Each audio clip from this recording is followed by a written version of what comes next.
ചില ഏറ്റവും പ്രിയപ്പെട്ടവരെ, പരിശുദ്ധ അമ്മയുടെ മെഡിജോറിയിലൊക്കെ പോയി തിരിച്ചു വന്ന് എല്ലാവരും ഓർത്ത് പ്രാർത്ഥിച്ചിരുന്നു. അവിടെ നെറ്റിന്റെ പ്രോബ്ലം ഒക്കെ ഉള്ളതുകൊണ്ട് എനിക്ക് ലൈവായിട്ടൊന്നും ശുശ്രൂഷ ചെയ്യാനൊന്നും പറ്റിയില്ല.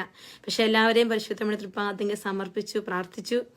ഒത്തിരി വലിയ പരിശുദ്ധമ്മയുടെ പ്രസൻസ് ഒക്കെ ഫീൽ ചെയ്തു. ഒരു കുഞ്ഞ് എക്സാമ്പിൾ പറയുവാണെങ്കിൽ, ക്രോസ് മൗണ്ട് വലിയൊരു മലയാണ്, കുരിശുമലയാണ്. കുരിശുമല കയറണം അത്ര എളുപ്പമല്ല, ശ്വാസം മുട്ടലും കാര്യങ്ങളൊക്കെ ഉണ്ട്.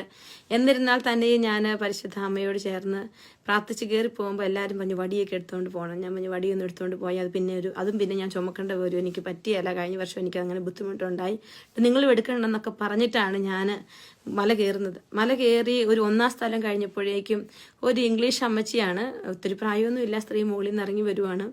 എന്നിട്ട് പുള്ളിക്കാരി, ഞങ്ങൾ ഒത്തിരി പേര് എല്ലാവരും ഒരേപോലെ കയറി പോവാണ്. അപ്പം പുള്ളിക്കാരത്തി എൻ്റെ അടുത്ത് വന്നിട്ട് എനിക്കൊരു വടി സമ്മാനിച്ചു. എന്നിട്ട് എന്നോട് പറഞ്ഞു, ഇത് നിനക്ക് വേണം, ഇതില്ലെങ്കിൽ നിനക്ക് മുകളിൽ കയറി പോകാൻ പറ്റും. എനിക്ക് വേണ്ട, കാരണം അത് മാത്രം നമ്മൾ വടി ഒന്നീ കാശ് കൊടുത്ത് മേടിക്കണം, ഇല്ലെങ്കിൽ നമ്മൾ അവിടെ എടുത്തുകൊണ്ട് പോയാൽ തിരിച്ചു കൊണ്ട് കൊടുക്കണം. അപ്പം എന്നോട് പറഞ്ഞു, ഇത് നിനക്കുള്ള, ഇതും കൊണ്ട് നീ മല കയറി പോവുള്ളൂ, അവിടെ നീ പിടിച്ചോളാം. ഒത്തിരി ഞാൻ റിജക്ട് ചെയ്തിട്ടും വീണ്ടും എനിക്കത് തന്നു.